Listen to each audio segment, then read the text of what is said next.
आज सकाळी 5 वाजता उठलो. विषय असा आहे की न्यू इयर रिझोल्युशन म्हणा नाहीतर काय पण म्हणा, पण आजपासून रोज सकाळी उठून मी रनिंगला जाणार. आणि यात जोडीदार म्हणून घेतलाय मी अर्णवला. रोज दुपारी 12 वाजता उठणारा मी सकाळी एवढी थंडी वाजते माहितच नव्हतं. ग्राउंडवर जाऊन 4 राऊंड मारलं आणि या बारक्या पोरासने बघून उद्या मला ऑटोमॅटिक जाग येणार आहे. त्यानंतर आम्ही सनराईज बघायला टेकडीवर गेलो. खरं इथे एवढा अंधार होता की पुढचं काही दिसतच नव्हतं. खरं वर जाईल तसं तसं उजेड यायला लागला. मग एका स्पॉटवर निवांतपणे सनराईजची वाट बघत बसलो आणि आज आमची एक सुंदर सकाळ झाली.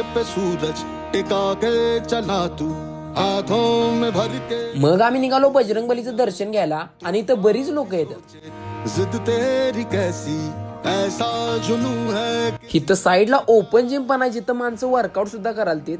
ते बघून आम्ही परत आमच्या हॉस्टेलकडे निघालो, कारण 8:30 वाजता आमचं लेक्चर होतं. आणि आता मला कळालं सकाळी रनिंग करताना माझ्या पायात काय येत होतं. हा बुकफेस्ट नंतरचा कचरा आहे जो साफ करायची खूप गरज आहे.